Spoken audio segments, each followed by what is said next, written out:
வணக்கம். நாம் அடுத்ததாக பார்க்கக்கூடிய ராசி பார்த்தீங்கன்னா கன்னி ராசி. கன்னி ராசி பொதுவாகவே காலபுருஷனோட 6ஆம் இடம். 6ஆம் இடம்ங்கிறது கடன், பகை, நோய், எதிர்ப்பு, வம்பு, வழக்கு இதை சந்திக்காமல் கன்னி ராசிக்காரன் வாழ்கிறது இருக்கவே இருக்காது. எல்லாத்தையும் அவன் சந்திச்சிடும். அவன் படாத பாடுபட்டு தான் ஒரு வாழ்க்கையில் முன்னேற துடிக்கக்கூடிய அதீத ராசினா கன்னி ராசி. ஏன்னா கடன்னாலையும் வம்புனாலையும் ஏதாவது ஒரு பிரச்சனைனாலையும் சந்திச்சுக்கிட்டே இருக்கக்கூடிய ராசி. அதுவுமே பார்த்தீங்கன்னா புதன் அங்கே நல்லா வலுப்படுறதுனால காரணம் பார்த்தீங்கன்னா கடன்கிறது நம்மக்கிட்ட எப்போவுமே வந்துக்கிட்டே இருக்கும். கடன் விஷயத்தில் நம்ம எச்சரிக்கையாக இருந்துட்டோம் அப்படின்னா கன்னிராசி அன்பர்கள் ரொம்ப நல்லாயிருக்கும். அதே மாதிரி பார்த்தீங்கன்னா இவங்களுக்கு பார்த்தீங்கன்னா 2ஆம் அதிபதி 9ஆம் தேதி சுக்கிரனாக வர்றாரு. அப்போ குடும்பத்துக்காகவும் தன் பாக்கியத்தை அனுபவிச்சுக்கிறதுக்காகவும் நிறைய கடன் பெறது மாதிரி ஒரு சூழ்நிலை உருவாகும்.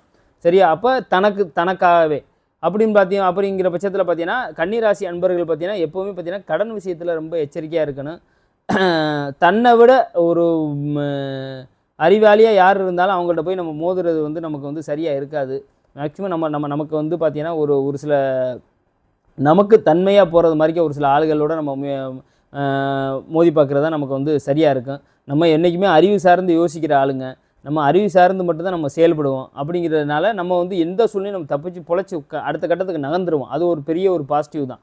பட் இருந்தாலும் நம்ம எப்போவுமே நம்ம இருக்க வேண்டிய காலகட்டத்தில் நம்ம எச்சரிக்கையாக இருக்க வேண்டிய காலகட்டம் கடன். இந்த விஷயத்தில் நீங்கள் ரொம்ப தெளிவாக எச்சரிக்கையாக இருந்தீங்க அப்படின்னா கன்னிராசி அன்பர்கள் ரொம்ப நல்லாயிருக்கும். அதுவுமே பார்த்தீங்கன்னா உங்களுக்கு கன்னி லக்கணம் கன்னி ராசிலாம் இருந்துச்சு அப்படின்னா வாழ்க்கை ஃபுல்லாகவே இருக்கும். சப்போஸ் ராசியோ லக்கணமோ இதை மாறி இருந்துச்சுன்னா கூட கொஞ்சம் பேலன்ஸ் பண்ணலாம். சப்போஸ் அதே ராசி அதே லக்கணமாக இருந்துச்சு அப்படின்னா ரொம்ப ஒரு போராட்டமான வாழ்க்கையில் இருக்கணும். எங்கேயுமே பார்த்தீங்கன்னா நம்ம அடிமை ஜீவனாக வேலை பார்க்குறது ரொம்ப நல்லது. தொழில் பண்ணணும் போய் இல்லை பார்ட்னர்ஷிப்பில் ஏதோ தொழில் பண்ண போயின்னா பெரிய லாஸ் சந்திக்கிற மாதிரி இருக்கும்.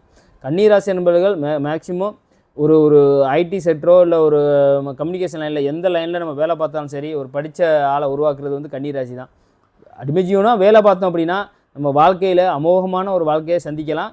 அதுவுமே பார்த்தீங்கன்னா ஒரு குடும்பத்துக்காகவும் ஒரு பாக்கியத்தை அனுபவிக்காகவும் பெரிய ஒரு கடனை வாங்காமல் கொஞ்சம் எச்சரிக்கையாக இருக்கிறது கன்னிராசி அன்பர்கள் ரொம்ப நல்லது. கடன்கிற விஷயம் அதே மாதிரிக்கே கடன் அதிகமாக இல்லைனாலும் நோயை கொடுக்கும். ஏதோ ஒன்று கொடுத்து தான் பண்ணும். ஃபஸ்ட்டு மேக்ஸிமம் கடன்லேருந்து கொஞ்சம் எச்சரிக்கையாக இருங்க. அதுவே உங்களுக்கு பெரிய ஒரு நல்லதாக இருக்கும். நம்ம சேனலில் சப்ஸ்கிரைப் பண்ணி ஷேர் பண்ணிக்கிறங்க. கன்னிராசியோட சூட்சமங்களை பற்றி ரொம்ப தெளிவாக அடுத்தடுத்த வீடியோஸில் நம்ம பார்ப்போம். இந்த வீடியோஸை நீங்கள் பார்க்குறதுக்கு ஷேர் பண்ணி சப்ஸ்கிரைப் பண்ணிக்கிறங்க. நன்றி, வணக்கம்.